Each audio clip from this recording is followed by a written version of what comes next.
मित्रों, जय श्री राम। आज हम आपके सामने प्रस्तुत हैं बिजनेस लॉ सब्जेक्ट को लेकर के। आपका सब्जेक्ट कोड है कॉम 210 और मैं विश्वास करता हूँ कि 60% से ज़्यादा क्वेश्चन इसमें आएंगे। मैं आपको क्वेश्चन बता रहा हूँ, एक्सप्लेन भी कर रहा हूँ, आप उसको ध्यान से सुन लीजिए। ठीक है, तो पहला बुक का जो पार्ट है, 3 पार्ट्स में बुक डिवाइड है। पहला पार्ट जो बुक का है Indian contract and negotiable act है, जिसमें कॉन्ट्रैक्ट में 2 पार्टीज़ होती है। ठीक है, कॉन्ट्रैक्ट वर्बल भी होता है और रिटन भी होता है। ये भी एग्जाम में आएगा, टाइप्स ऑफ कॉन्ट्रैक्ट। और निगोशिएबल इंस्ट्रूमेंट्स चेक डीडी हुंडी ये सब होता है, ये सब भी एग्जाम है। दूसरा है sales of goods act and factories act. Factory में कैसा एक्ट होता है, कैसे लोग काम करते हैं, क्या एक्ट होना चाहिए, क्या क्या चीज़ें जरूरी हैं, वो सब आएगा।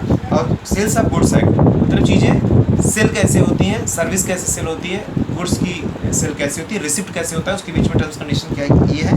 बुक थर्ड में इंडस्ट्रियल डिस्प्यूट। इंडस्ट्री में 2 लोग होते हैं, एम्प्लॉयर एक एम्प्लॉय होता है, दोनों के बीच में जो गड़बड़ी होती है, जो मिसअंडरस्टैंडिंग होती है, वो डिस्प्यूट उसे कहा जाता है। उसके बारे में क्वेश्चन जरूर आता है। कंज्यूमर प्रोटेक्शन एक्ट, कंज्यूमर के क्या राइट्स हैं, और पेमेंट ऑफ वेजेस और मिनिमम वेजेस एक्ट के बारे में एक क्वेश्चन आता जरूर है। ठीक है, तो मैं आपको आगे बताना चाहूँगा कि क्या क्या आएगा एग्जाम में, तो ध्यान सुनिए। टाइप ऑफ कॉन्ट्रैक्ट, कॉन्ट्रैक्ट किसे कहते हैं, type of contract like verbal contract and written contract. उसके बाद वाइड एंड वाइडेबल कॉन्ट्रैक्ट किसे कहते हैं, ये भी एग्जाम में आता है। बायर किसे कहते हैं, सेलर किसे कहते हैं, दोनों की रिस्पॉन्सिबिलिटीज क्या है, वो है। डिलीवरी डिस्पैच के क्या टर्म्स कंडीशंस, चूंकि लॉ पढ़ रहे हैं तो टर्म्स एंड कंडीशंस पे हमारा विशेष ध्यान रहेगा। ठीक है, तो अगला है acceptance and receipts of goods and services. जैसे कोई आप सामान एक्सेप्ट कर रहे हैं या नहीं कर रहे हैं। अगला है प्रोमिसरी नोट आता है। बिल्स ऑफ एक्सचेंज किसे कहते हैं, टाइप्स इसके क्या है, वो आएगा। हुंडी चेक और डिमांड ड्राफ्ट मैं आपको बता चुका, इसमें जरूर आता है किसे कहते हैं, कितने टाइप के होते हैं, कैसे इनका काम है, वो आता है। निगोशिएबल इंस्ट्रूमेंट एंड एक्ट पक्का आता है, उसको टाइप्स और निगोशिएबल इंस्ट्रूमेंट होता क्या है और कैसे ये कार्य करता है भी आता है। क्रॉसिंग ऑफ चेक्स, चेक के कई प्रकार के क्रॉसिंग होते हैं, अकाउंट पे उस तरह के चेक आते हैं। हो सकता है आपके एग्जाम में थोड़ा डायग्राम भी बना देंगे तो क्लैरिटी एग्जामिनर को ज़्यादा आ जाए। अगला है वारंटी एंड गारंटी क्या होती है, वारंटी का टर्म्स कंडीशंस क्या होता है, 4-5 पॉइंट आपको लिखना पड़ सकता है। एक्सेप्टेंस क्या होता है, कोई चीज़ आप एक्सेप्ट कर रहे हैं उसकी क्या कंडीशन है, कौन एक्सेप्ट कर सकता है, उसकी एज कितनी होनी चाहिए, वो सब चीज़ें आपको बतानी है।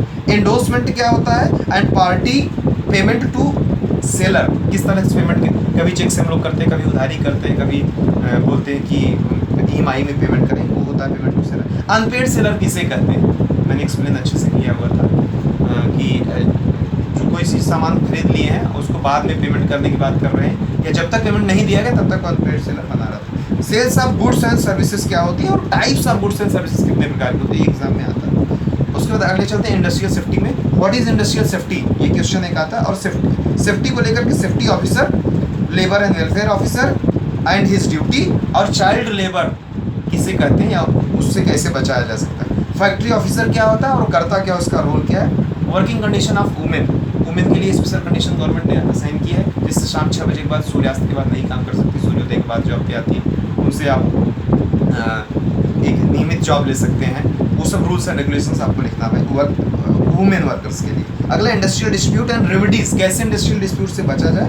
उसके बाद स्ट्राइक किसे कहते हैं, लॉकआउट किसे, स्ट्राइक जानते हो आप लोग लेबर करते हैं, लॉकआउट मालिक के द्वारा किया जाता है, ये चीज़ है। ये भी एग्जाम रिट्रेंचमेंट को लेकर एक क्वेश्चन आता है। उसमें चाइल्ड किसे कहते हैं, एडल्ट किसे कहते हैं, और चाइल्ड और एडल्ट लेबर क्या होते हैं, किसको हम जॉब पर रख सकते हैं। अगला है कंज्यूमर प्रोटेक्शन किसे कहते हैं, और कंज्यूमर अपना राइट कैसे बचा सकता है, कैसे उसको लेकर के एक कंप्लेन कर सकता है, कहाँ कहाँ जा सकता है, डिस्ट्रिक्ट फोरम जा सकता है, स्टेट फोरम में जा सकता है, या नेशनल फोरम में जा सकता है। मिनिमम वेजेज एक्ट क्या होता है, मिनिमम वेजेज एक्ट के अंदर कितना पेमेंट दिया जाता है और कौन उसके लिए रिस्पॉन्सिबल होता है, कौन उसकी देखभाल करता है, वो आ सकता है। और वर्क का टाइमिंग क्या है, और बोनस या और किसी तरह की लोगों को जो extra salary kind of, not exactly salary, जो दिया जाता है, वो चीज़ें आपके एग्जाम में आ सकता है। ध्यान रखिएगा, लॉ को ध्यान में रख करके पेपर लिखना। लॉ मतलब 2 के बीच में एग्रीमेंट होता है, कहीं रिटन है।